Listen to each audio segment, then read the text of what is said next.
faire une petite prière pour élever nos pensées vers notre Père et vers tous ces bons esprits qui sont là pour nous aider au jour le jour, en permanence, et qui n'attendent de nous que cette élévation de pensée, le fait de les écouter, de nous mettre en syntonie avec eux, de nous inspirer des conseils qu'ils nous donnent pour pouvoir surmonter les difficultés de notre parcours quotidien. Et on les remercie donc pour cette occasion que nous avons d'être réunis tous les dimanches matins pour pouvoir étudier ces aspects des lois morales universelles, notamment aujourd'hui la loi de destruction, que nous puissions comprendre ces enseignements, les appliquer au jour le jour, prendre les bonnes attitudes et les bonnes positions par rapport aux difficultés qui se présentent pour pouvoir avancer sur notre parcours évolutif et aider aussi tous ceux qui sont autour de nous à avancer, y compris les esprits qui sont là avec nous. Voilà. Merci. Donc, vous devez voir mon écran avec le programme. Donc, depuis début septembre, on a vu la loi du progrès, la loi de société, la loi du travail, et aujourd'hui, on va voir la loi de destruction, qui est donc, où il y a deux sujets dedans, hein, destruction nécessaire et destruction abusive. Qu'est-ce que c'est que cette loi de destruction, hein? Ça peut paraître un peu bizarre que la loi de destruction, c'est une loi naturelle, hein. Mais bon, on observe la destruction dans la nature, hein. Tout ce qui vit meurt, hein, et renaît. Et donc, ne serait-ce que par cette observation, on se rend compte que la destruction fait partie de la vie, la mort fait partie de la vie, hein.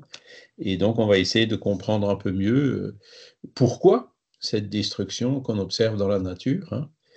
Et on va voir aussi après la destruction nécessaire, donc la destruction qui existe dans la nature, et puis la destruction abusive, hein. On se rend compte, je pense que c'est assez facile à sentir que on peut très vite aller trop loin dans la destruction à partir du moment où l'être humain, par exemple, s'en mêle, quoi.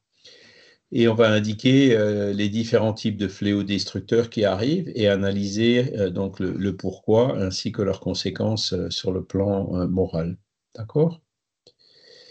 Alors, qu'est-ce que c'est que cette destruction nécessaire, cette destruction naturelle, hein? Donc, la loi de destruction, c'est un chapitre dans le livre 3e du livre des esprits, hein, qui porte sur les lois morales. Dans lequel il y a la question 728, où les esprits répondent que pour se nourrir, les êtres vivants se détruisent entre eux, et cela dans le double but de maintenir l'équilibre dans la reproduction qui pourrait devenir excessive, et d'utiliser les débris de l'enveloppe extérieure. Mais ce n'est toujours que cette enveloppe qui est détruite, et cette enveloppe n'est que l'accessoire et non la partie essentielle de l'être pensant.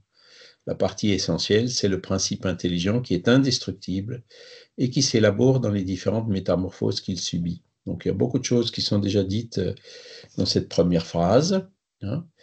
Donc, effectivement, pour la nourriture, bon, c'est sûr que les êtres vivants se détruisent entre eux. Donc, même si on est végétarien, on détruit des végétaux pour les manger, quoi, hein. Voilà. Et si on n'est pas végétarien, ou pour les animaux carnivores, par exemple, bon, voilà. Et, et ce sont des choses qui sont maintenant bien étudiées, hein. On connaît bien les écosystèmes et on voit très bien que s'il manque un prédateur, par exemple, certaines espèces se développent de façon incontrôlée, deviennent, comment ils appellent ça, invasives, hein, ou dominantes, ou, enfin voilà, il y a différents termes dans cette science qui étudie les écosystèmes pour montrer que, effectivement, pour maintenir un certain équilibre, il faut qu'il y ait de la destruction. Heureusement qu'il y a des hirondelles qui réduisent un peu la quantité de moucherons et de moustiques, hein, parce que sinon, on aurait du mal à vivre. Donc, on peut voir aussi parfois certains côtés utiles de cette destruction. D'accord? Donc, il y a le but de maintenir l'équilibre. Donc, ça, c'est dans la reproduction. C'est ce qu'on appelle aujourd'hui les écosystèmes, hein, et d'utiliser les débris de l'enveloppe extérieure. Alors, qu'est-ce que ça veut dire, les débris de l'enveloppe extérieure? quand on mange, par exemple, même dans la nourriture, quand on mange un animal, on mange le corps de l'animal, hein. On ne mange pas l'esprit de l'animal, on est bien d'accord, hein. Et donc, c'est ça qu'ils nous disent dans la suite, hein, c'est toujours que cette enveloppe qui est détruite, hein, parce que, on dit que la chair se nourrit de la chair, hein, et cette enveloppe n'est que l'accessoire et non la partie essentielle de l'être pensant. Qu'est-ce qui est essentiel en nous? Est-ce que c'est notre corps physique? Pour les matérialistes, oui, hein, mais pour les spiritualistes, non. C'est ce qui est essentiel en nous, ce qui est immortel, c'est l'âme. Le corps physique, le jour où on meurt, on va le rendre à la nature, hein, on en aura. C'est comme un habit qu'on n'a plus besoin, voilà. Et donc, c'est ça qui est dit dans cette phrase, hein, le, on se réincarne dans des corps physiques pour évoluer. Les animaux aussi se réincarnent dans des corps physiques pour évoluer. Et donc, une fois qu'ils sont arrivés au terme quand on est arrivé au terme de la vie, ben, on laisse le corps ici. Et puis, le corps, ben, alors, bien sûr, personne ne se nourrit de corps humain, à part ben, toutes les petites bestioles, hein, et la nature le recycle, hein. En alsacien, il y a une expression qui dit on nourrit les pissenlits par la racine, hein, le jour où on est enterré, quoi. Enfin, notre corps est enterré, hein, nous, on se sera séparé déjà de notre corps, hein, le but, c'est ça. Voilà. Alors, évidemment, donc là, on voit qu'il y a une destruction nécessaire, hein, j'anticipe un petit peu sur la suite. La destruction abusive, c'est quoi, hein? C'est ben, les élevages en batterie, hein, voilà. On voit très bien que ben, sous certains aspects, on est allé beaucoup trop loin, hein. Les veaux hormones et j'en passe, hein, voilà, donc la pêche, par exemple, hein, j'ai vu récemment que 2 tiers de ce qui est pêché ne va pas dans l'alimentation, hein, ne va pas dans l'alimentation humaine, ça sert à autre chose, ou ça va peut-être sert à faire des croquettes pour des animaux, etc., hein. Donc, c'est là où on voit que cette destruction nécessaire, très vite, on dérape vers une destruction abusive, hein. Pareil pour la nourriture, hein. Personnellement, je ne suis pas végétarien, mais j'admire beaucoup les végétariens. Et voilà, petit à petit, je pense qu'on va évoluer tous vers le végétarianisme, hein. Déjà parce que l'être humain, à la base, hein, quand on voit les singes ne sont pas carnivores, hein. La plupart d'entre eux, ils sont frutivores. Et donc nous, comme on descend du singe, voilà, on est plutôt frutivore que carnivore. Cela dit, évidemment, quand on a commencé à coloniser les régions plus au nord, où il fait froid l'hiver, par exemple, bon, ben, l'hiver, il n'y a pas beaucoup de bananes, il n'y a pas beaucoup de fruits, il n'y a pas beaucoup de légumes, hein, les salades ne poussent pas. Donc, c'est pour ça que la nourriture a été obligée d'être adaptée, hein, vers la nourriture animale. Et donc, hein, mes grands-parents, l'hiver, ben, qu'est-ce que vous vouliez qu'ils mangent? Alors en Alsace, on mangeait de la choucroute, hein, parce qu'il y a du chou, donc il y a un processus, hein, qui fermente le chou, qui permet de le conserver pendant l'hiver. Voyez, les pommes de terre, hein, merci Parmentier, ben, on peut très bien, les pommes de terre se gardent tout l'hiver, quoi, parce que il fallait qu'ils prévoient ce qu'ils allaient manger l'hiver, hein. On n'avait pas comme aujourd'hui des serres ou des bateaux qui nous amenaient les légumes d'un autre hémisphère, etc. Et donc, c'est de là que viennent ces adaptations, et donc qui ont permis à l'humanité de survivre, hein, notamment dans des régions où il fait froid l'hiver, hein. Prenez le cas extrême, l'Esquimau, bon, ben, l'hiver, que voulez-vous, s'il est isolé, ben, il va manger du poisson et du phoque, hein, il ne trouvera pas, et les quelques végétaux qu'il aura, d'une manière ou d'une autre, réussi à conserver. D'accord? Voilà. Maintenant, euh, c'est vrai que si on fait les bilans aujourd'hui, notamment carbone, et puis les bilans de la consommation en eau de ce qu'on mange, hein, Ben, 1 kilo de viande, ça fait 100 litres d'eau, alors qu'un kilo de verdure, ça fait que 10 litres d'eau, hein. Donc, pour des raisons écologiques, hein, on va tôt ou tard être obligé, comme c'est déjà le cas dans certains pays comme l'Inde, hein, où le végétarianisme fait partie de leur culture, nous, on va être obligé aussi d'avancer vers ça. Alors, je cite un autre exemple, hein, quand j'étais jeune, pas loin de chez moi, il y avait une boucherie chevaline, hein, donc on mangeait du cheval. C'est sûr qu'aujourd'hui, beaucoup de personnes sont choquées quand on dit qu'on mange du cheval.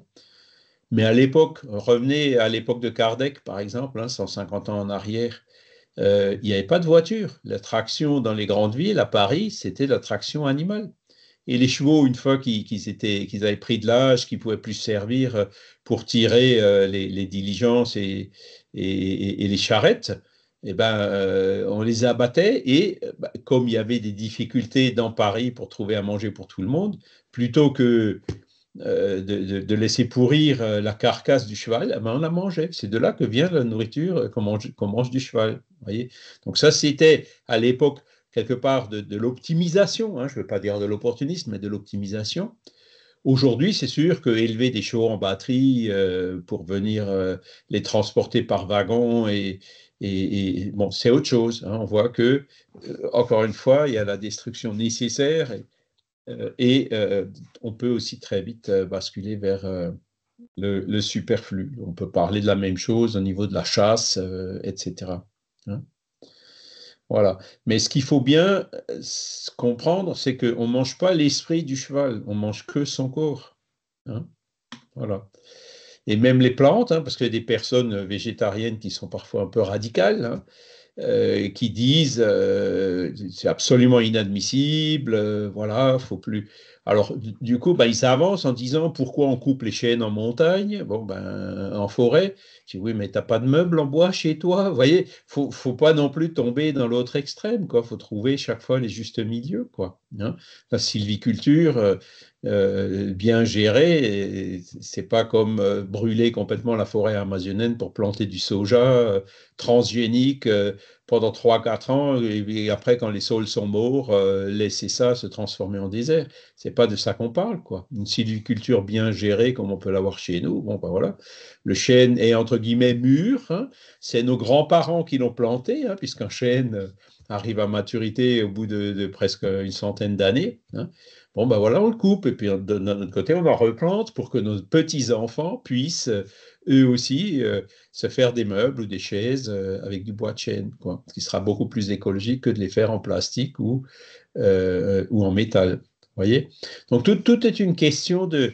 La nature est là, hein, on peut s'en servir par une destruction, entre guillemets, raisonnée, hein, raisonnable, hein, et bien sûr assurer le renouvellement pour les générations futures. Voilà. Et la partie essentielle en nous tous, même dans les animaux, dans les chevaux, hein, c'est le principe intelligent, hein, l'esprit, qui lui est indestructible. Hein. Même les animaux qu'on abat à l'abattoir, bon, ben, ils se désincarnent, hein. Il n'y a plus que la carcasse, leur esprit, il va se réincarner pour continuer à évoluer. Hein. Donc on ne peut pas détruire. L'esprit est indestructible, hein, on ne peut pas le détruire. Donc cette loi de destruction donc, ne concerne que la partie matérielle, hein, la partie physique. D'accord?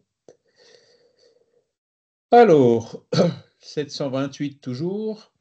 La destruction nécessaire se produit dans la nature selon la transformation biologique naturelle, le renouvellement et l'amélioration des espèces. Il faut que tout se détruise pour renaître et se régénérer, car ce que vous appelez destruction n'est qu'une transformation qui a pour but le renouvellement et l'amélioration des êtres vivants. Donc là, vous voyez, on va un peu plus loin pour montrer l'utilité de la destruction. Pourquoi est-ce que nous, on se désincarne pour se réincarner? C'est pour évoluer. Hein. Pourquoi est-ce que l'évolution des espèces nous le montre bien, hein, ce recyclage, hein, cette loi circulaire, comme dirait Léon Denis, elle est nécessaire à la loi du progrès, à la loi d'évolution qu'on a déjà vue. Hein. Donc, une fois que le corps il est ancien, usé, bon, ben, on le détruit pour ensuite venir se réincarner, en prendre un neuf. Hein. Quand l'arbre il est trop vieux, creux, fragilisé, etc., bon, ben, il se détruit pour ensuite redonner une petite pousse, un arbre nouveau. Hein. Et donc ça, c'est un processus qui est tout à fait naturel. D'accord? Et donc la loi de destruction sert, c'est un vecteur pour la loi d'évolution. D'accord? Et donc il y a une autre phrase là qui est intéressante. Ce qu'on appelle destruction, en fait, c'est pas une destruction, ce n'est qu'une transformation.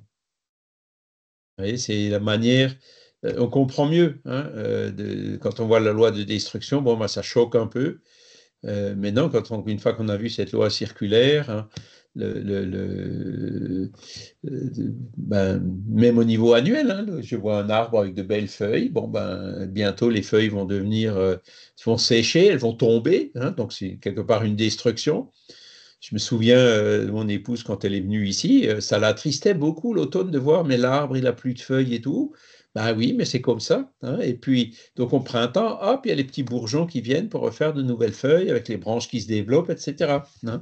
C'est pas une destruction, c'est une transformation, et donc il passe par ces cycles. Hein. Donc voilà le processus naturel, voilà la destruction nécessaire. D'accord? OK. Alors, je continue. Alors, il y a Stéphane qui nous a écrit, juste, nous avons un ancêtre commun indéterminé avec les singes qui sont nos cousins. Effectivement, oui, d'accord. Hein, donc, on descend quelque part de la même lignée, mais bon, les singes, par exemple, ne sont pas carnivores. Hein. Et il y a quelqu'un qui me disait, enfin, un végétarien justement, qui me disait dans ses arguments que quand on observe l'anatomie, hein, le système digestif des carnivores, ils ont un intestin court. Hein, alors que les animaux végétariens, comme les vaches par exemple, ont un intestin long. Alors l'homme, il a quoi? Un intestin court ou long? Ben, un peu entre les deux, vous voyez? Hein, donc à l'origine, il était plutôt frutivore ou végétarien et il y a certainement eu une adaptation donc dans la préhistoire quand il a commencé à passer avec le feu, hein, quand il a appris à cuire la viande quand il est devenu carnivore, donc c'est il y a 10-15 000 ans. Et peut-être d'ici là, ben, l'intestin s'est rallongé un peu, ou s'est raccourci un peu, pardon. Hein. Voilà. Voilà. Alors, la destruction nécessaire, c'est celle qu'on voit. La destruction abusive, donc elle, par contre, elle n'est pas dans la loi naturelle, car elle met en danger la vie de la planète. Toute destruction anticipée entrave le développement du principe intelligent. C'est pourquoi Dieu a donné à chaque être le besoin de vivre et de se reproduire. Alors, qu'est-ce que c'est que cette destruction abusive? Aujourd'hui, on est en plein dedans. Hein. On voit la forêt amazonienne qui brûle. Au Brésil, là, j'ai des amis qui sont là-bas. Et c'est des incendies qui sont allumés volontairement, hein, à la fois dans les plantations de canne à sucre que dans l'Amazonie. Donc ça couvre pratiquement tout le pays.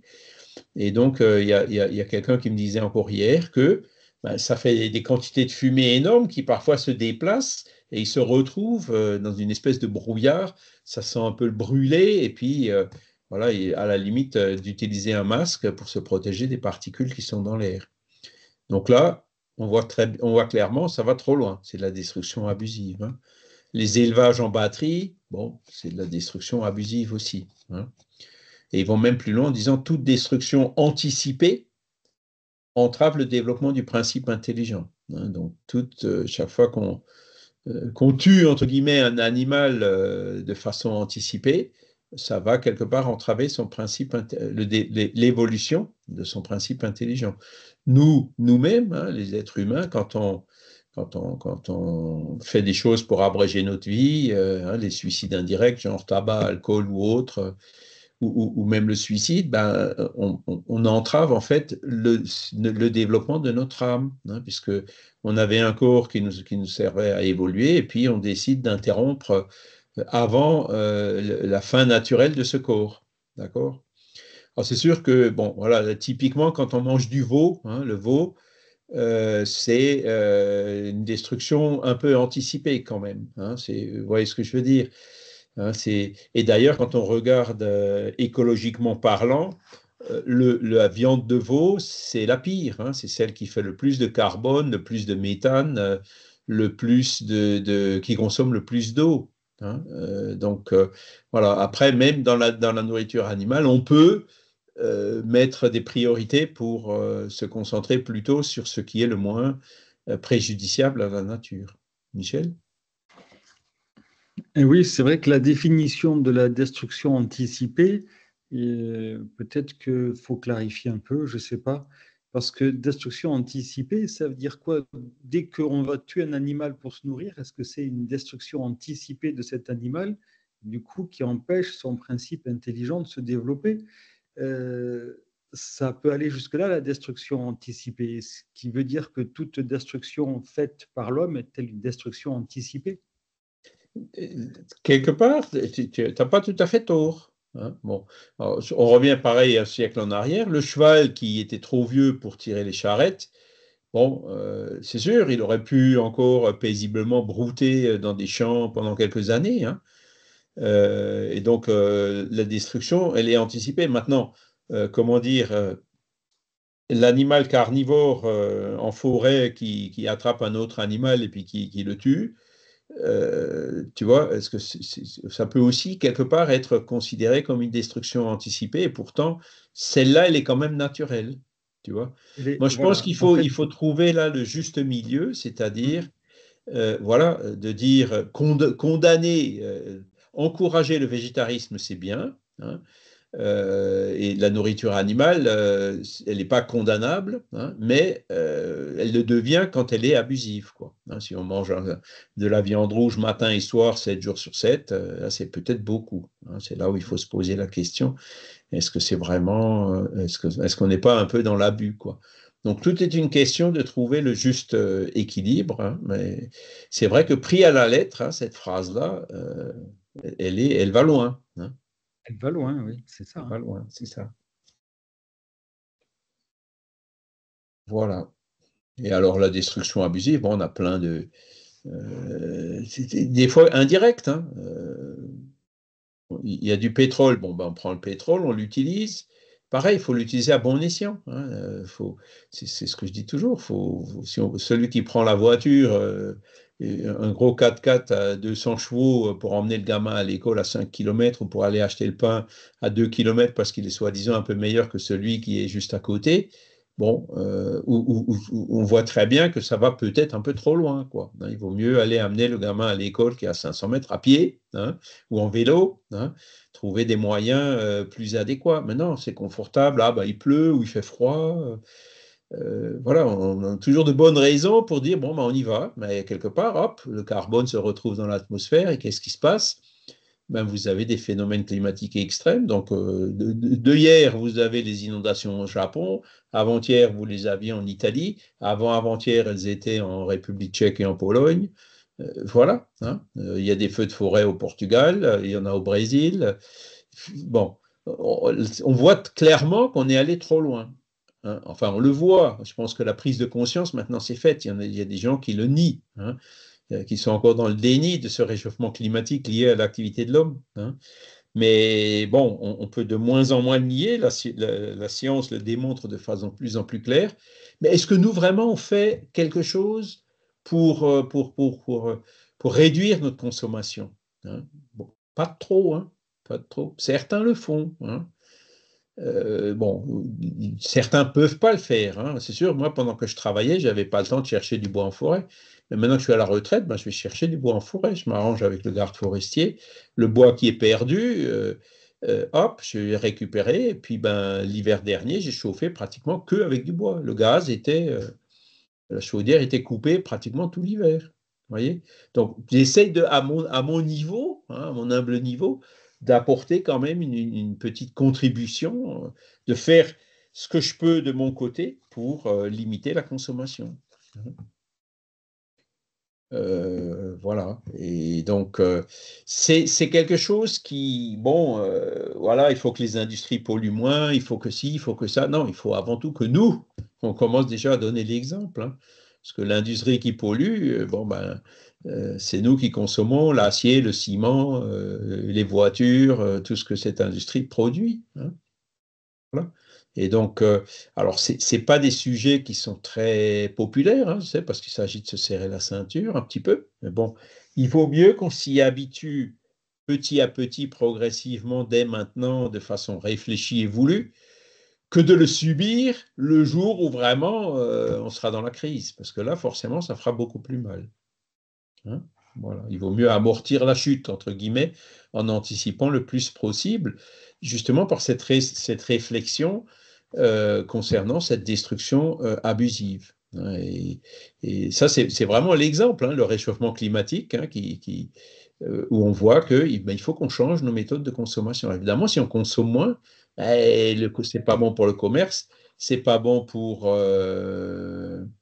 l'emploi, c'est pas bon pour bon, mais on peut pas continuer comme on fait là. Il faut bien qu'on s'adapte, hein, il faut bien qu'on trouve des solutions pour respecter nos planètes et éviter un effondrement beaucoup plus large, quoi, hein, qui peut d'ailleurs, dans le pire des cas, mener à la disparition de l'humanité sur la Terre, hein. Ça, c'est les scénarios les plus pessimistes. Et là, typiquement, ce serait aussi une destruction abusive. Donc, ça voudrait dire quoi? Supposer que par cet abus, etc., l'espèce humaine disparaisse de la planète. Où est-ce qu'on va aller évoluer? Hein, on va être obligé d'aller prier les esprits d'une autre planète de nous accepter pour aller se réincarner chez eux, qui auront été plus sages et plus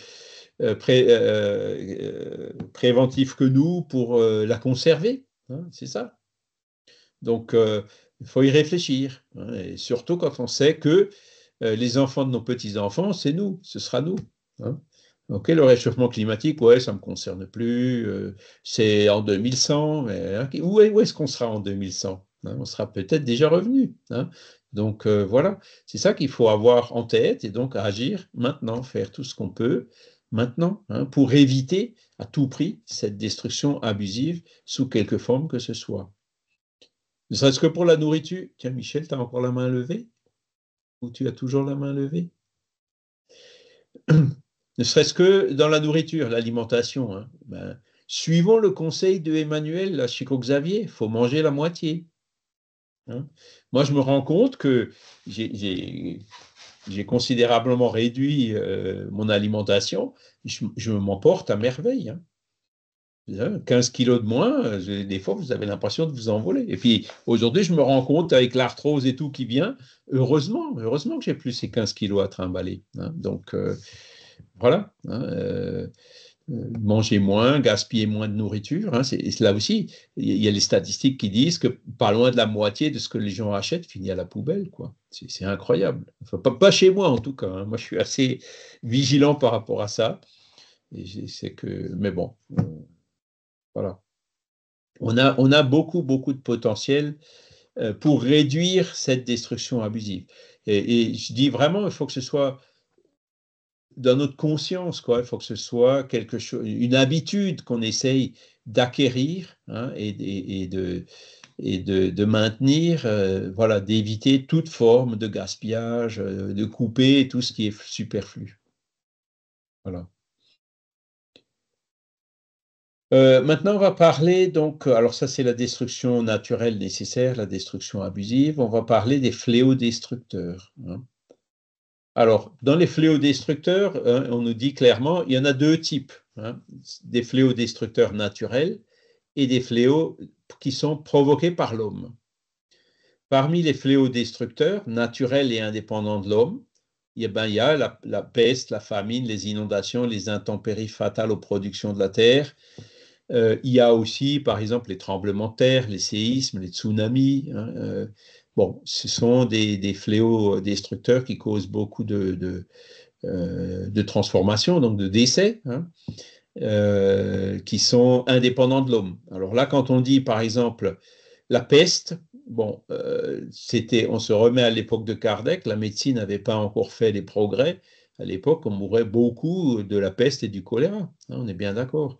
Aujourd'hui, qu'est-ce qui s'est passé? On a vu que ces fléaux destructeurs avec ces microbes qui se baladent et qu'on pouvait pas trop contrôler à l'époque, aujourd'hui, on a quand même appris à les contrôler, à vivre avec, hein. C'est de là qu'est venue l'hygiène, l'assainissement, le traitement d'eau, d'égouts. On a fait énormément de progrès. Bon, il n'y a pratiquement plus de peste ou de choléra dans le monde, sauf dans des pays qui sont justement dans la misère ou dans des situations difficiles. Mais chez nous, on n'en voit pratiquement plus, hein. La famine, bon, la famine, c'est pareil. Donc, quand il dit les inondations, les intempéries fatales aux productions de la terre, c'est vrai que ben, dans les champs inondés, il y a beaucoup de... Ces intempéries qui se multiplient aujourd'hui, qui dans le temps étaient naturelles, mais qui aujourd'hui sont naturelles plus l'amplification créée par le réchauffement climatique, eh ben, voilà, la grêle qui détruit les raisins, les inondations je crois que la récolte de blé en France, elle va être de 30 ou 40% inférieure à une année normale à cause justement parce qu'il y a eu beaucoup de pluie. Et donc ça, à l'époque, ben, ils le subissaient, hein. Aujourd'hui, on le subit tout en étant conscient qu'une partie de ce qu'on subit, c'est une conséquence de notre attitude à nous, hein. Donc, avec l'intelligence aujourd'hui, ben, même ces choses-là, on arrive un peu à les contrôler. Les inondations, bon, ben, on a fait des barrages, on a fait des canaux de déviation, on a fait un certain nombre de choses pour essayer de nous en préserver dans une certaine mesure, hein, parce que dans le temps, bon, ben, vous prenez les normes, par exemple, d'évacuation d'eau pluviale, ben, pour la région, par exemple chez nous, ici à Belfort, on dit, voilà, c'est tant de millimètres pendant tant de temps. Ben, aujourd'hui, ça ne va plus, hein. Toutes ces données qu'il y avait sur des observations du passé, ben, il faut les augmenter, il faut les multiplier par deux. Donc, il faudrait que les tuyaux augmentent, que les volumes des barrages augmentent. Il y a toute une adaptation qui est à faire, hein, même dans ce qu'on aura fait pour justement essayer de prévenir les conséquences des fléaux naturels, hein. Euh, j'ai parlé des séismes. Pareil, donc vous voyez, un séisme de magnitude 5 en Turquie, enfin, c'était pas 5, c'était 6 ou 7, il y a eu énormément de victimes, alors que au Japon, des séismes encore plus forts, on sait à peine si on en entend parler, hein, parce que on sait ce qu'il faut faire pour faire des constructions pour éviter qu'il y ait beaucoup de victimes lors d'un tremblement de terre. Mais après, est-ce qu'on le fait, hein? Ben, au Japon, ils l'ont fait, ils ont mis les priorités sur ces mesures préventives. En Turquie, bon, ils ont une hein, j'ai fait mon dernier projet, il était en Turquie. Les lois sismiques, les normes sismiques en Turquie sont très très bien faites, hein, sont du même niveau que celles qu'on peut avoir au Japon ou en Europe. Mais voilà, elles sont appliquées que depuis récemment et il n'y a pas cette préoccupation donc et même aujourd'hui, il y a des nouvelles constructions qui ne les appliquent pas. Ils ne sont pas assez rigoureux dans l'application, d'où toutes ces conséquences. Donc là, vous voyez, même les destructions, ces fléaux naturels, on peut faire beaucoup de choses pour en prévenir les conséquences, hein. Encore une fois, dans certaines limites, hein. Au Japon, à l'époque de Fukushima, bon ben, voilà, ils ont prévu ce qu'il faut pour des tsunamis de 10-15 mètres, mais pas pour un tsunami de 30 mètres, quoi. Donc, il y aura toujours, si vous voulez, on ne peut pas se prévenir à 100% contre tout. Mais à partir du moment où on arrive à éviter 90 ou 95% des fatalités, eh ben, il faut le faire. Voilà. Ce n'est pas parce que la destruction, entre guillemets, est naturelle, nécessaire, qu'il faut laisser faire, hein. Donc la peste, la peste, le choléra, on a travaillé pour justement s'en préserver, hein, et ben, pouvoir utiliser le corps qu'on a le plus longtemps possible pour pouvoir évoluer le plus possible. Donc c'est une action qui est tout à fait légitime et qui ne va pas du tout à l'encontre de la loi naturelle. D'accord? Voilà. Alors, ça, c'est les fléaux destructeurs naturels. Maintenant, il y a ceux qui sont provoqués par l'homme. Les fléaux destructeurs provoqués par l'homme révèlent la prédominance de la nature animale sur la nature spirituelle et l'assouvissement des passions, hein. Dans l'état de barbarie, les peuples ne connaissent que le droit du plus fort. C'est pourquoi la guerre est pour eux un état normal. À mesure que l'homme progresse, elle devient moins fréquente parce qu'il en évite les causes. Et quand elle est nécessaire, il sait y allier l'humanité. Alors c'est un peu dur, hein, cette phrase. Il y a des guerres, voilà, on en voit encore aujourd'hui. Hein, il y a, je crois, 60 ou 70 conflits armés dans le monde en ce moment. On entend parler de 2 ou 3 en général, hein, de l'Ukraine, le Proche-Orient, mais après il y a le Soudan, il y en a plein d'autres dont on parle pratiquement plus. Hein. Il y a malheureusement encore beaucoup de guerres dans le monde, donc on voit que la prédominance de la nature animale sur la nature spirituelle et l'assouvissement des passions, on n'en est pas sorti encore. Hein. Et donc ça, une guerre, c'est forcément des fléaux destructeurs. La famine qui est, quand vous regardez aujourd'hui, il y a 800 millions de personnes sur 8 milliards, hein, donc c'est quand même 10%, qui mangent pas à leur faim, hein, dans le monde. Et récemment, j'ai fait un petit comparatif pour essayer de savoir, où sont ces 800 millions de personnes? Eh ben, la grande majorité de ces 800 millions de personnes sont des résidents de pays qui font partie aussi de ceux où il y a le plus fort taux de corruption. Et c'est là où on voit on peut faire un lien direct entre la famine et la corruption. Les pays les plus corrompus, c'est là où les gens meurent le plus de faim. C'est triste, c'est malheureux, c'est comme ça. Donc là, on voit aussi que la famine est aussi liée à cette prédominance de la nature animale. C'est plus la famine qu'on a au-dessus. Parce que dans les pays où il y a moins de corruption, quand il y a par exemple des catastrophes ou des destructions, une production d'aliments locaux qui est inférieure à la normale à cause de phénomènes climatiques ou autres, il y a une solidarité internationale qui se met en place, hein, qui va leur apporter d'un autre pays, hein, avec les échanges commerciaux, ou même au moins que chacun ait le nécessaire. Hein, d'organes de l'ONU et d'autres ont des infrastructures extrêmement lourdes et sophistiquées pour y arriver. Mais dans ces pays corrompus, qu'est-ce qui se passe? Cette aide, elle est déviée avant qu'elle arrive à ceux qui en ont besoin. C'est pour ça que les gens meurent de faim là-bas. Enfin, c'est une des raisons pour lesquelles ils meurent de faim. Hein. Donc, voyez, même là, hein, qu'est-ce qu'il faut travailler pour réduire cela? Il faut travailler cette prédominance de la nature animale sur la nature spirituelle.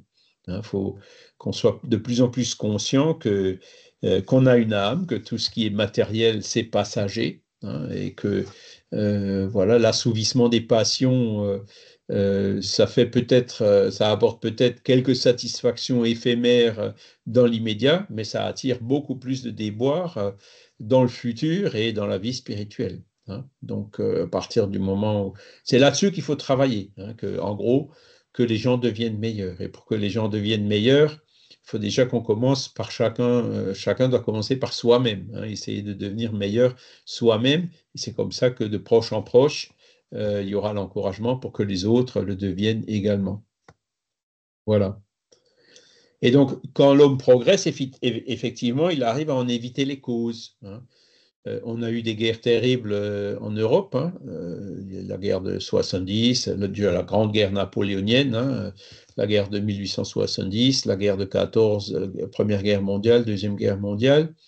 Et heureusement, après la Deuxième Guerre mondiale, écoutez, c'est affreux, Holocauste, etc., j'en passe, hein, des conditions effroyables. On se demande comment on a pu en arriver là.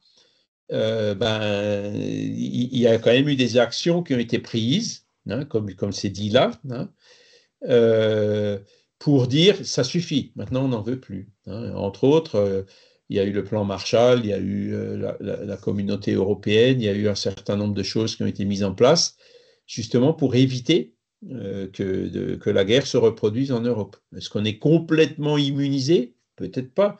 Mais bon, ça fait quand même 70 ans que c'est calme, hein, que entre Français et Allemands, on s'entend bien, même si après, il y a encore du néonazisme par endroits, il y a encore de l'extrémisme divers et varié par d'autres endroits.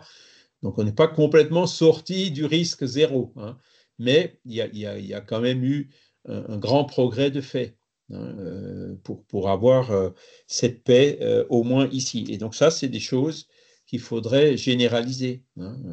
En Ukraine, dans l'ancienne Union soviétique, ben, ce n'est pas encore le cas. Il y a encore des problèmes, hein. Les deux Corées, il y a plein d'endroits dans le monde où il y a beaucoup de choses à faire, notamment aussi au Proche-Orient, hein, entre Israël et la Palestine. En ce moment, on est dans une phase assez active de ce conflit, malheureusement, hein. Est-ce que c'est vraiment par la guerre et la domination qu'on arrivera à la paix? Non, certainement pas. La violence engendrera toujours la violence et ils sont visiblement pas sur le bon chemin. C'est pas un en essayant de détruire l'autre ou d'exterminer l'autre. Ça n'a jamais marché nulle part dans l'humanité, ça, hein. Donc ça marchera pas plus cette fois-là. Et donc, il y a encore des progrès à faire pour que les gens comprennent, hein. Pourtant, c'est des pays, Israël notamment, démocratiques, hein, où les gens élisent leurs représentants. Bon, ben voilà, il faut que maintenant les personnes réfléchissent en disant est-ce que c'est vraiment ça qu'on veut, quoi? Est-ce qu'il n'y a pas d'autre solution? Donc, il y a encore du chemin à faire, hein, pour qu'on y arrive. Voilà. Et après, la dernière phrase, donc, quand elle est nécessaire, ça veut dire les esprits disent quand la guerre est nécessaire. Et ça, c'est un sujet assez polémique dans le livre des esprits, parce qu'effectivement, dans le livre des esprits, il y a des personnes que je connais qui disent, moi, rien qu'avec cette phrase-là, je rejette l'ensemble du livre des esprits. C'est vrai que Kardec pose la question aux esprits à un moment donné, notamment dans ce chapitre sur la loi de destruction, est-ce qu'il y a des situations dans lesquelles la guerre est nécessaire? Et les esprits répondent oui. Alors c'est dur, hein, ça fait mal en disant comment est-ce que les esprits peuvent dire que certaines fois la guerre est nécessaire? Et Kardec il demande, mais dans quel cas est-ce qu'elle est nécessaire? Et les esprits répondent, ben, c'est pour gagner la liberté. Est-ce que en France, par exemple, on bénéficierait de la liberté, le fameux liberté, égalité, fraternité, s'il n'y avait pas eu la Révolution française? Bon, ce n'était pas une guerre, mais enfin, c'est quand même une guerre interne en France. Certainement pas, hein. Est-ce que, je ne sais pas moi, les Coréens du Nord arriveront à la liberté sans guerre? Il faut espérer que oui, hein. Tant qu'on peut éviter la guerre, il faut l'éviter. Mais probablement, non. Il faudra qu'il y ait quelque part un soulèvement interne pour éliminer cette classe dominante et écrasante. Voilà, donc ça se passera difficilement dans la douceur, vous voyez. Et donc, c'est ce que les esprits disent, hein. Et Léon Denis, dans le monde invisible et la guerre, donc c'est un livre qui pareil, hein, Léon Denis, il est parfois un peu cocorico, un peu patriote, un peu trop, quoi. Mais il explique bien cette guerre, toutes les guerres, la majorité des guerres qu'il y a dans le monde, c'est de la guerre de la liberté contre l'autorité, hein. C'est pour sortir d'une dictature. On va voir qu'est-ce qui va se passer au Venezuela maintenant, hein. Ben, difficilement ça se fait sans qu'il y ait un soulèvement, sans qu'il y ait une révolution, sans qu'il y ait un conflit, hein. Et donc, voilà, c'est ce qu'on peut comprendre. Alors, on espère que là aussi, maintenant, tout doucement, on touche à sa fin et qu'on arrivera on arrivera à mettre fin à tous ces régimes autoritaires sans être obligé de faire couler le sang, hein. Mais bon, a priori, et d'après ce que les esprits disent, on n'en est pas encore tout à fait là, malheureusement. Voilà. Et c'est pour ça que je pense en Europe, il faut bien qu'on veille justement aux libertés qu'on a pu acquérir.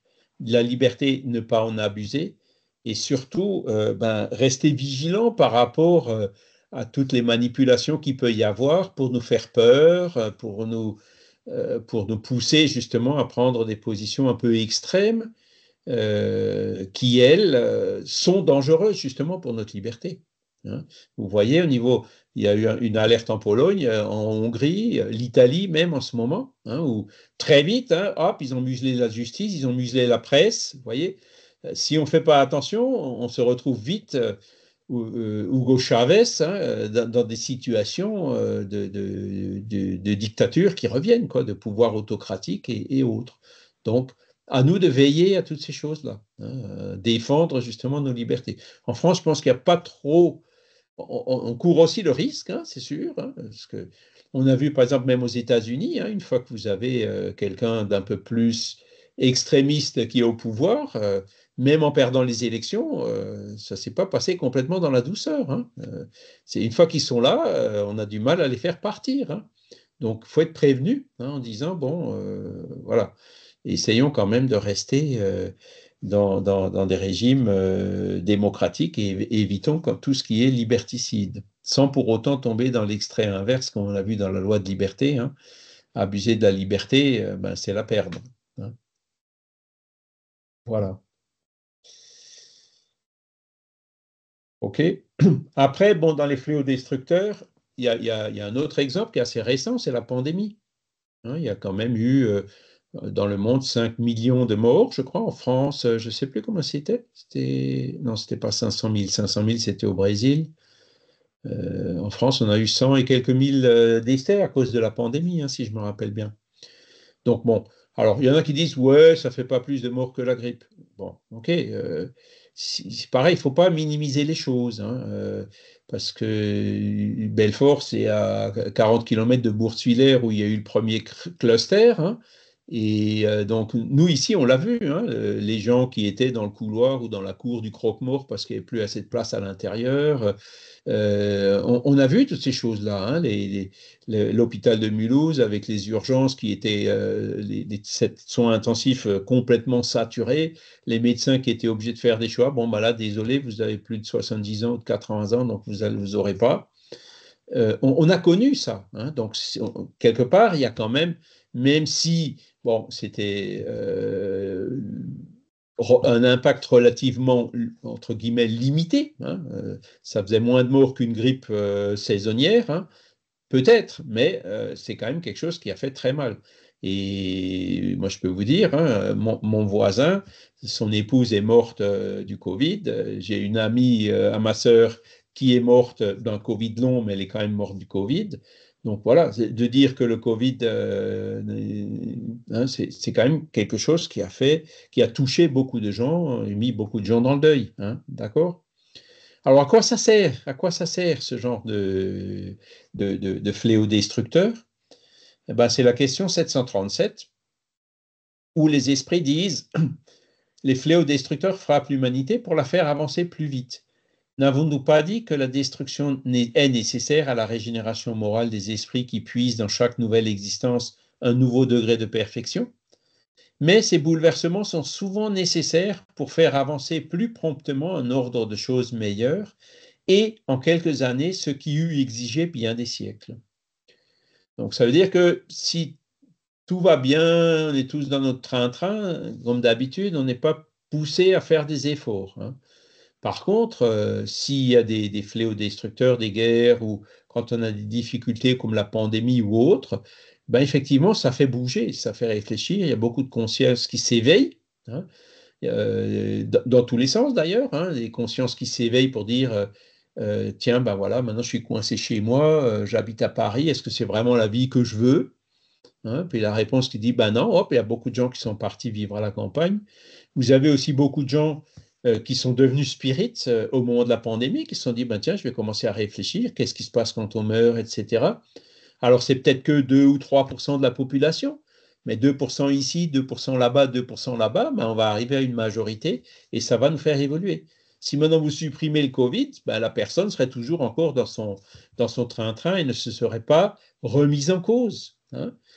Donc, c'est là où on voit que ce genre d'épreuve, c'est quelque part des tests pour réveiller les consciences et pour faire avancer l'humanité plus vite, hein, donc en quelques années, ce qui eût exigé bien des siècles, hein.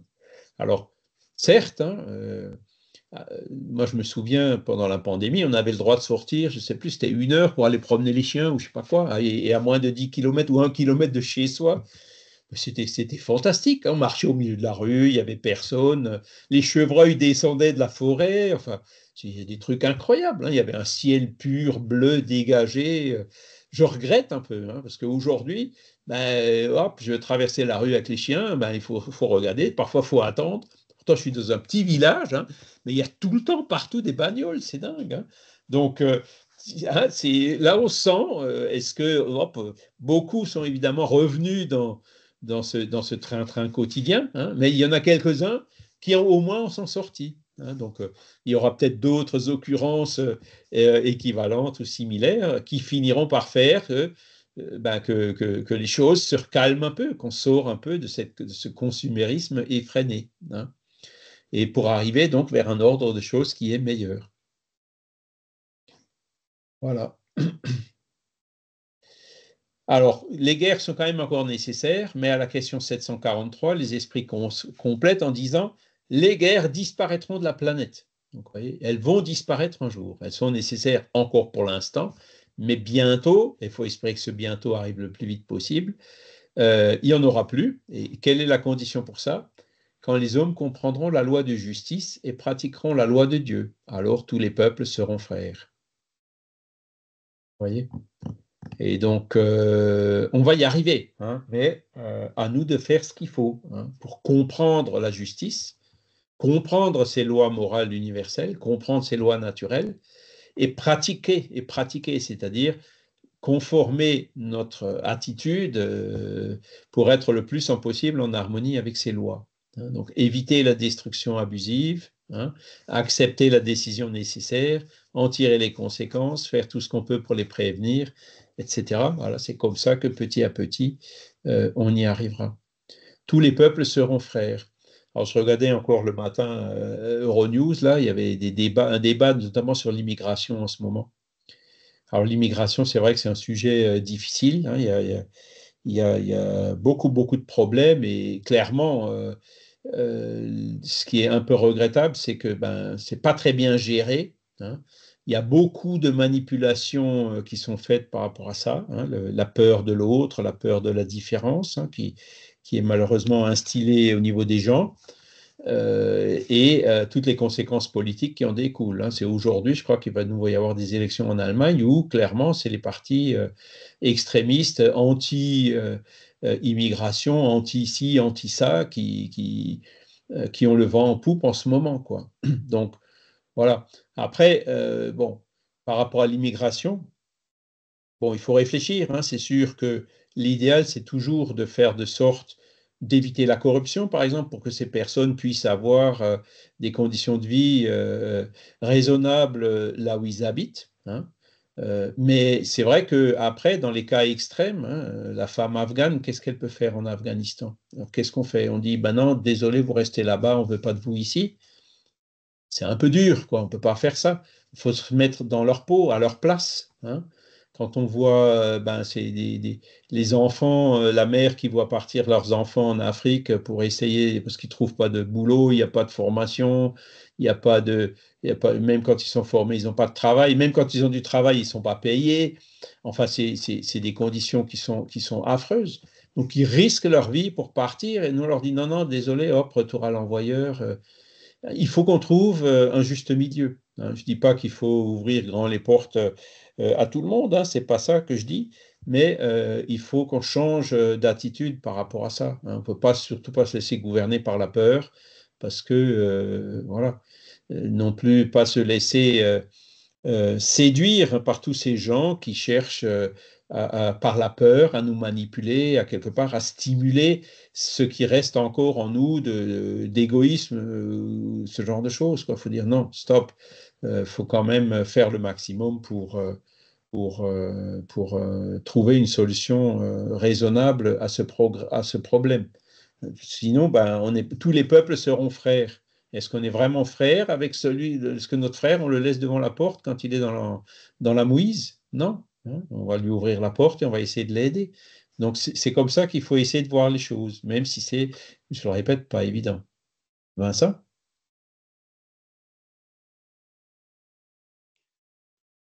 crois qu'on est traversé par un état d'esprit qui est, qui est dominant, c'est-à-dire que la pauvreté est une maladie. C'est-à-dire que celui qui est pauvre, c'est qu'il l'a bien voulu et qu'il ne s'est pas soigné, quoi, en gros. C'est quelqu'un qui n'a pas su être dans la richesse, quoi. On promeut tout le temps, toute la société est traversée par une idéologie. Les idéologies communistes se sont effondrées et ce qui a pris place, c'est les idéologies néolibérales qui stigmatisent la pauvreté, la différence et qui promeut l'égoïsme. Et ça, on n'en est pas conscient, mais ça existe, ça traverse toute la société, quoi. Alors, c'est vrai, mais après, tu vois, nous, aujourd'hui, on s'est réincarné dans un pays voilà, où il y a quand même eu des conditions d'études, de travail. Voilà, mes parents, ils roulaient pas sur l'or, c'était des gens, je suis quand même issu d'un milieu socio-culturel modeste et j'ai eu ma chance, quoi. Mais après, aller en Afrique, Géraud, il n'est pas là aujourd'hui, mais vous voyez les conditions qu'ils ont là-bas, avec la corruption, avec la violence, avec les arnaques, ils ne voient pas d'avenir pour leurs enfants et tout. Ils sont prêts à risquer leur vie pour partir et essayer d'avoir des conditions de vie, je dirais, plus dignes, quoi, hein, tu vois. Donc, là-bas, tu vois, il n'y a pas cette culture de la pauvreté. Ils sont vraiment dans des situations qui sont difficiles. Dans les pays de dictature, en Afghanistan, par exemple, tu vois, mets-toi à la place d'une femme. Hein. Et donc, c'est encore une fois, on retombe encore une fois euh, dans cette question qu'on a vue tout à l'heure, hein, pourquoi les guerres sont nécessaires, ben, c'est de la liberté contre l'autorité. Il y a malheureusement énormément de systèmes autoritaires ou corrompus qui existent dans le monde, hein, et c'est contre ça qu'il faut lutter. Alors, chez nous, c'est vrai que même en naissant en France, il y a des gens qui sont dans des conditions très modestes et qui sont très pauvres, hein, SDF et autres. Hein. Cette culture, comme tu le dis, il faut réussir dans la vie, il faut ci, il faut ça, et puis les autres qui sont rejetés, bon, on a même, nous, du mal à gérer ça en interne entre nous. Hein. C'est là où on voit toute la différence, toute la difficulté. Hein. Il y a deux attitudes, Charles, par rapport par exemple, aux chômeurs. On peut dire que c'est des feignants qui ne veulent pas travailler et les Oui, stigmatiser, c'est-à-dire les dévaloriser, les stigmatiser, quoi. Et on a une deuxième attitude qui est de dire on va les aider.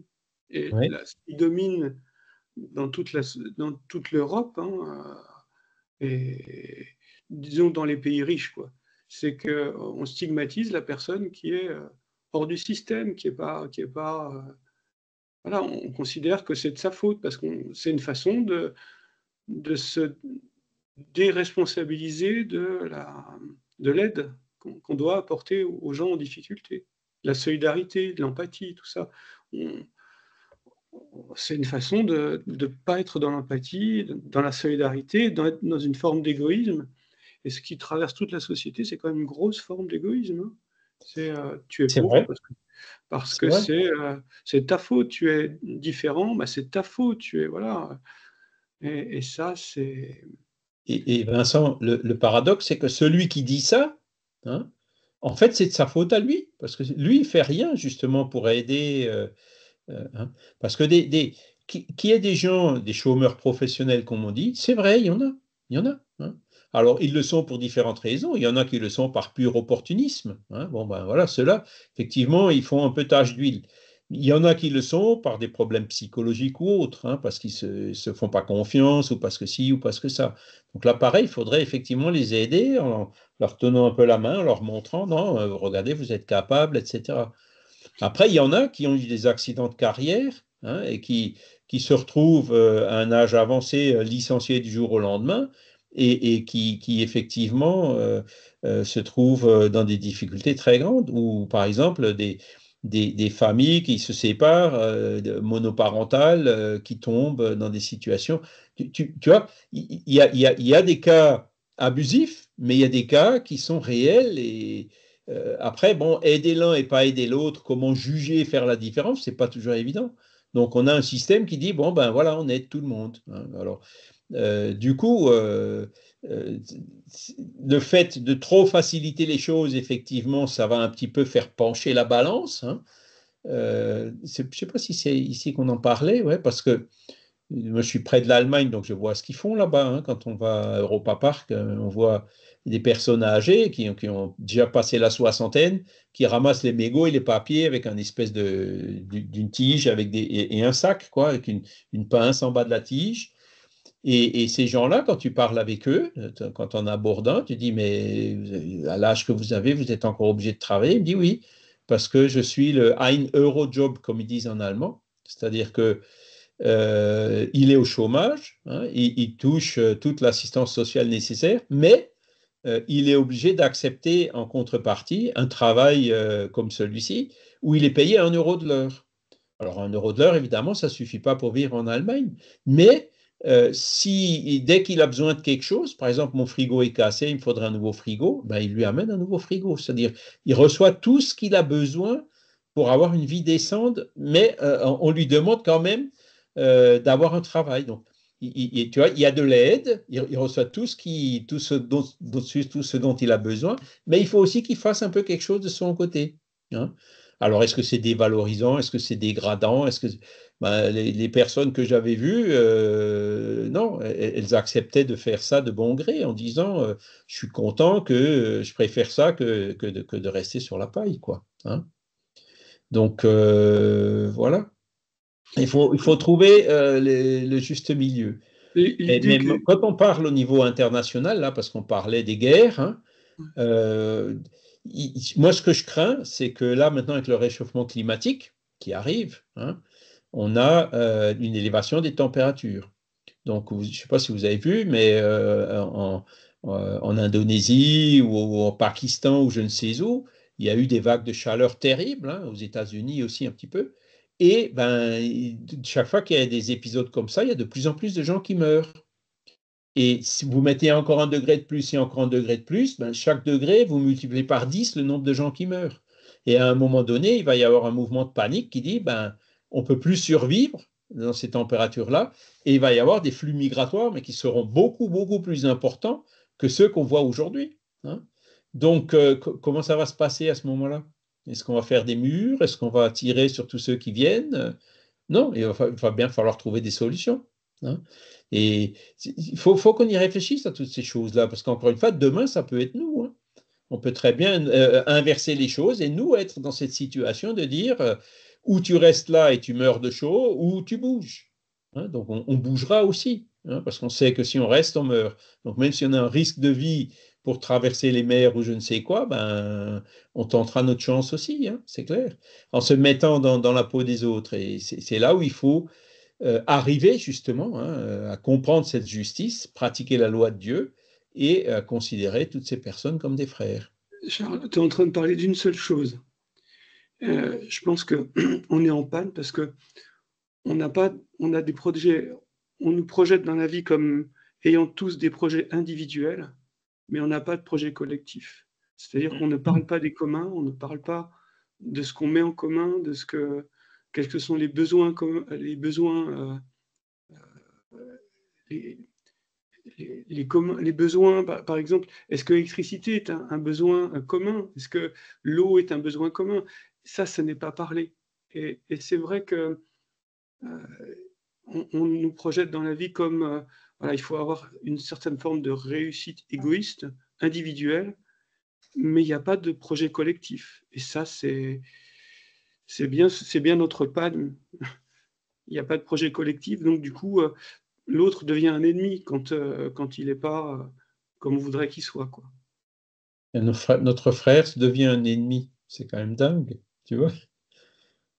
Hein, il faut le voir comme ça. On est tous fils du même père et on peut tous se réincarner, moi à la place de l'autre et l'autre à ma place, hein. Tu vois, c'est ça la grande loi naturelle. Hein. Le fait d'arriver à une conclusion, l'autre c'est un ennemi, on n'est pas vraiment sur le bon chemin. Ah bah là, c'est la destruction, hein. C'est la loi de destruction absolue, hein. À la fin, tu te retrouves tout seul, mais bon, c'est pas terrible, quoi. Non, je pense pas, je pense pas. Je pense qu'on va y arriver, mais ça va pas se faire en douceur, ça va mettre du temps. Hein, ça va Bah, mettre du temps. ouais, on a besoin de projets communs, on a besoin de collectifs, on a besoin de savoir quels sont les besoins collectifs. Voilà, Mm. qu'est-ce que c'est que voilà, l'eau, l'électricité, tout ça. Est-ce que c'est quelque chose qui doit être privatisé? Parce que bon, tout est privatisé, tout est l'objet de spéculation. Même l'individu, on spécule sur l'individu maintenant à l'heure actuelle. Un Mm. enfant qui naît doit 60 000 euros à l'État à la naissance, quoi. Donc, parce Ouais, qu'on a ouais. endetté la France, on a endetté les pays, on a endetté. C'est-à-dire qu'on a emprunté. Auparavant, les États créaient leur argent eux-mêmes, donc ils ne se mettaient pas des taux d'intérêt à eux-mêmes, ce n'était pas logique. Maintenant, on emprunte sur les marchés l'argent des États. Donc évidemment, la dette, c'est les pourcentages d'intérêt qui ont été empruntés depuis 1977, depuis le traité de Lisbonne. Donc voilà, on est dans des sociétés où l'individu n'a plus voix au chapitre, il ne voit même plus, ça va même plus loin que ça, il ne voit même plus là où on peut avancer, là où c'est possible de faire quelque chose en commun. Parce que Mm. on nous projette dans une idéologie individualiste. La réussite, c'est individuel, il faut faire du développement personnel, et la spiritualité en fait partie. Le spiritisme, une forme de spiritualité qui fait du développement personnel, mais pas forcément du développement collectif. Bah, si, quand on dit tous les peuples seront frères, c'est bien du collectif, c'est pas de l'individuel, tu vois. Le spiritisme, au contraire, il dit que individuellement, il faut qu'on travaille pour s'améliorer, parce que personne ne peut le faire à notre place. Mais la conséquence directe de ce travail d'amélioration, c'est en vue de quoi? C'est d'aimer son prochain comme soi-même. Hein, c'est de considérer qu'on est tous des frères. Hein, parce que Ouais, c'est mais vrai que le système que tu décris, le système capitaliste, libéraliste à outrance, c'est pas l'idéal non plus. Hein. Aujourd'hui, on vit là-dedans parce que ça respecte quand même un certain nombre de libertés, ou du moins en apparence, hein, mais c'est loin d'être un système qui est complètement, enfin, qui est idéal et qui va certainement évoluer parce qu'en plus, il est basé sur les lois économiques qui gouvernent le monde en ce moment sont basées sur des hypothèses qui sont fausses. Hein. Notamment l'hypothèse qui dit que les ressources de la planète sont illimitées. Ça, c'est faux. Et toute la théorie économique est basée sur cette hypothèse-là. Donc, comme cette hypothèse est fausse, ben, toute la théorie économique qui est en place aujourd'hui va s'effondrer un jour. Hein. Tant qu'on a l'apparence que les ressources de la planète sont illimitées, bon, ben, on peut faire du 3% de croissance par an, on peut faire ce genre de choses. Mais le jour où vraiment on se rend compte que non, elles ne sont pas illimitées, elles sont limitées, et puis on a déjà touché à la limite pour certains aspects, et ben, le 3% par an de croissance, ça ne marchera plus. Donc, il faudra bien trouver des systèmes où on fonctionnera sans croissance, voire même des systèmes où on fonctionnera avec de la décroissance. Et c'est vrai que notre système actuel, il n'est pas du tout adapté à ça. Hein, et celui qui a un rôle clé à jouer dans cette transition, c'est l'individu, c'est bien les humains, c'est nous. oui, mais Charles, dans le spiritisme, on dit il faut faire le bien. Mais le bien, c'est quoi? Il y a plein de termes qui sont des termes bateaux qui ne signifient pas grand-chose. Faire le bien, bah oui, c'est pas faire le mal. Mais bon, ok, mais faire le bien, on fait comment le bien? En étant individualiste, en disant moi, il faut que je sois meilleur que mon voisin. C'est ça, faire Non, le bien? c'est Eh oui, en considérant que tous les peuples sont des frères, en aimant, en faisant aux autres ce qu'on voudrait que les autres fassent pour nous. C'est ça le bien. ouais, C'est c'est tout à l'harmonie fait. avec les lois de la nature, avec ces lois morales universelles. C'est ça le bien. Hein, et c'est pas ce qu'il y a écrit dans le livre des esprits qui est le bien, c'est la charité, quoi. C'est la bienveillance, ce sont ces lois morales universelles. Et là-dessus, Charité, bon, il n'y a pas de, il y a pas, il y a pas de, on peut pas, on peut difficilement confondre. Hein. Ce La critère de charité, faire aux autres ce qu'on voudrait que les autres fassent pour nous, ouais. c'est quand même un critère qui est très très fort dans ce sens. Hein. Ouais, bah, la charité, ça peut être aussi un système de domination. Moi, je fais la charité aux pauvres. Hein. Moi, j'ai plein d'argent, je donne des sous à ces pauvres gens qui ont rien, quoi. Ça, c'est pas de la C'est aussi... charité, hein. C'est la Oui, mais charité, elle n'est pas désintéressée, cette charité. Hein, celui ça me fait penser à celui qui se fait un selfie pendant qu'il donne une pièce à un mendiant, tu vois. c'est ça. Ça, c'est pas de la charité. La charité, elle est désintéressée, tu vois. Et ça, c'est clairement exprimé partout dans la philosophie spirit, hein. Donc, on a des critères qui sont solides, justement pour faire la différence entre le bien et le mal, pour voir au moins dans quel sens il faut qu'on aille, parce qu'on n'y est pas, hein, moi non plus, hein. On est tous imparfaits, on traîne des boulets, on a encore beaucoup de travail à faire. Faut pas culpabiliser pour ça, mais faut y aller petit à petit.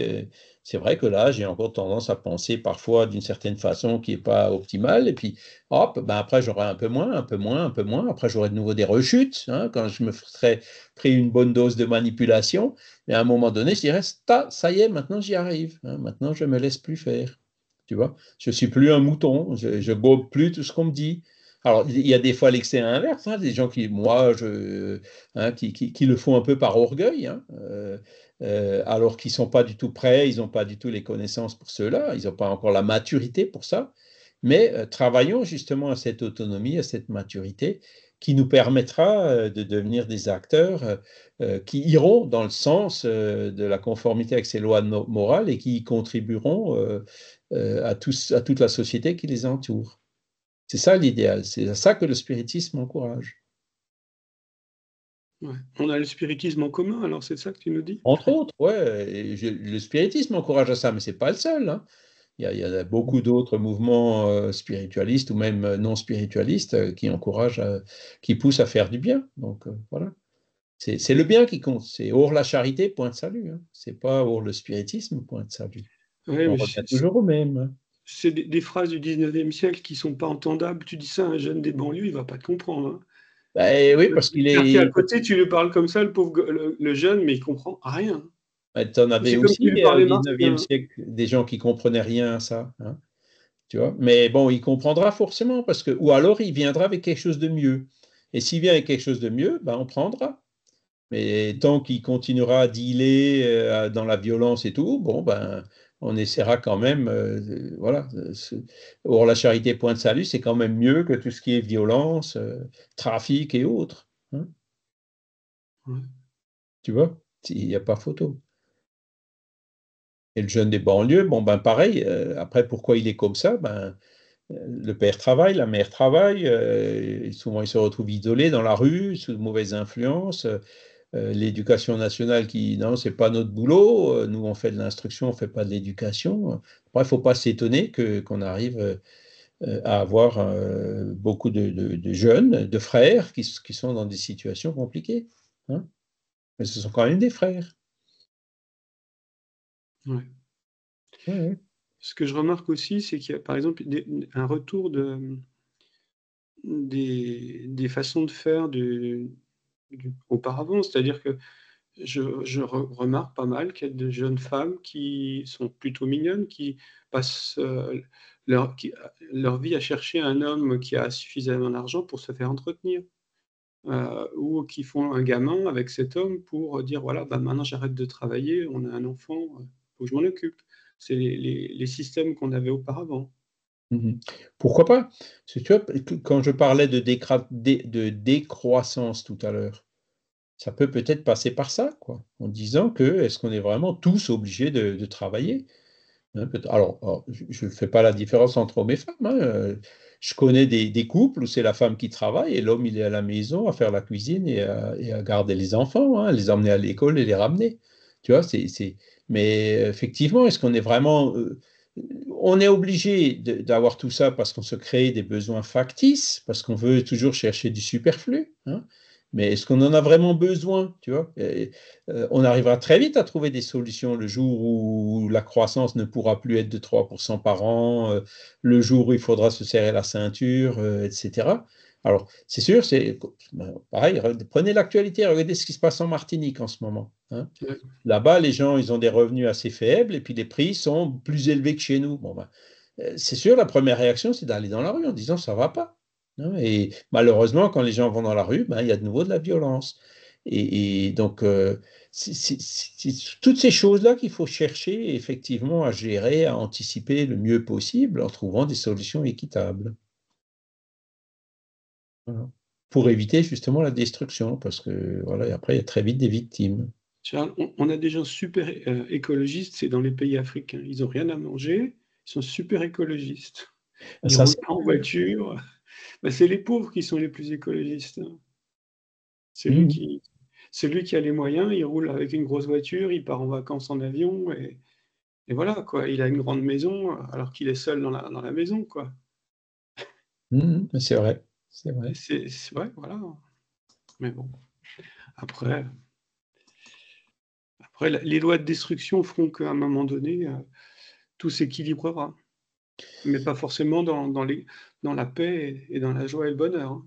Si, justement, c'est le sens du cours aujourd'hui, c'est ça, hein, c'est de dire que ces fléaux destructeurs collectifs, c'est pour nous faire avancer plus vite. Donc, on va vers un monde de régénération, ça c'est sûr.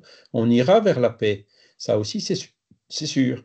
Et c'est grâce, enfin grâce, c'est difficile, mais c'est par ces fléaux destructeurs qu'on y arrivera plus vite. Est-ce qu'on ira vers la paix dans la paix? C'est pas sûr, hein.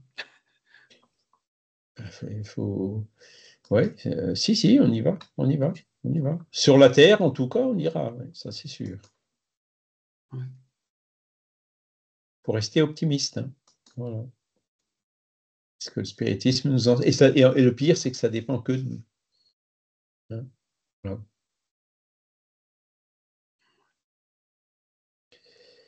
Donc voilà pour ce qui est de... Alors, il y a Stéphane qui nous a écrit, la réalité de l'Afrique est plus contrastée aujourd'hui et aussi, et le capitalisme a fait son sillon, exemple Lagos au Nigeria, mais en Afrique du Sud, au Kenya. C'est vrai que il y a quand même quelques pays où ils s'en sortent un peu mieux, hein.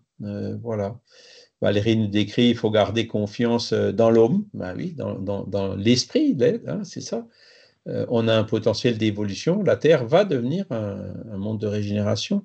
On est dans la crise elle est dure, mais elle est normale, hein. Il y a toujours des crises avant des grandes transitions comme celle qu'on est en train de traverser. Et c'est justement en se rendant compte, OK, quel est mon rôle là-dedans, hein? Est-ce que c'est d'être pessimiste? Non, c'est d'être optimiste, d'œuvrer, d'essayer de disséminer les bonnes idées, d'alerter sur les idées erronées, etc., hein? Donc, comment est-ce que je peux apporter, moi, la meilleure contribution possible à toute cette situation, hein? Ça, ce sont les questions auxquelles il faut qu'on se pose. Quelle est la meilleure manière de réagir, par exemple, pendant la pandémie, hein? Est-ce que c'est de se révolter? Est-ce que c'est de minimiser? Est-ce que c'est de nier? Ou est-ce que c'est de coopérer, d'aider, d'applaudir le personnel soignant qui a fait un travail remarquable? Voilà, il faut qu'on se pose toutes ces questions-là pour chaque fois déterminer notre meilleure attitude en fonction de ces situations qu'on comprend mieux en étudiant toutes ces lois morales, quoi. Voilà. Ok, ben oups, il est déjà 9h20, je suis désolé, on a un petit peu passé le temps. Donc voilà, c'est une question, c'est un sujet difficile, cette loi de destruction, mais je pense que voilà, le bon résumé, c'est de dire il n'y a pas vraiment de destruction, il y a ce sont essentiellement des transformations, puisque l'essentiel, c'est justement l'âme, et l'âme, elle n'est pas destructible, elle est indestructible. Et elle évoluera toujours quoi qu'il arrive, plus ou moins lentement selon les efforts de chacun. Donc, ben, on va encore une fois remercier les bons esprits qui étaient là aujourd'hui avec nous pour nous permettre de comprendre ces choses, pour nous permettre aussi de considérer nos préoccupations de l'actualité par rapport à ces lois générales, pour que nous puissions trouver en fait chaque fois le meilleur chemin, la meilleure route, la meilleure attitude, celle qui nous permettra à nous d'évoluer, qui permettra aussi à tous ceux qui sont autour de nous d'évoluer. Voilà. Merci infiniment, je vous souhaite un excellent dimanche et puis je vous dis à la semaine prochaine. La semaine prochaine, on verra, oups, il est parti, où est-ce qu'il est? la loi de conservation. Donc, c'est la loi de destruction d'un côté, la loi de conservation de l'autre, qui permet justement cet équilibre, l'équilibre qu'on a parlé aujourd'hui. Excellent dimanche, et puis dimanche prochain. Merci Charles. Merci. beaucoup. Bon dimanche à tous. Merci Charles, au revoir tout le monde. Au revoir, merci. À cet après-midi, Charles. Oui, à cet après-midi, ouais. Ce sera en tout virtuel aujourd'hui, parce que Dominique, il est sur la route entre... Oui. Donc, je le ferai à partir d'ici, quoi. Voilà. D'accord, avec plaisir. À tout à l'heure. À tout à l'heure. Au revoir. Au revoir.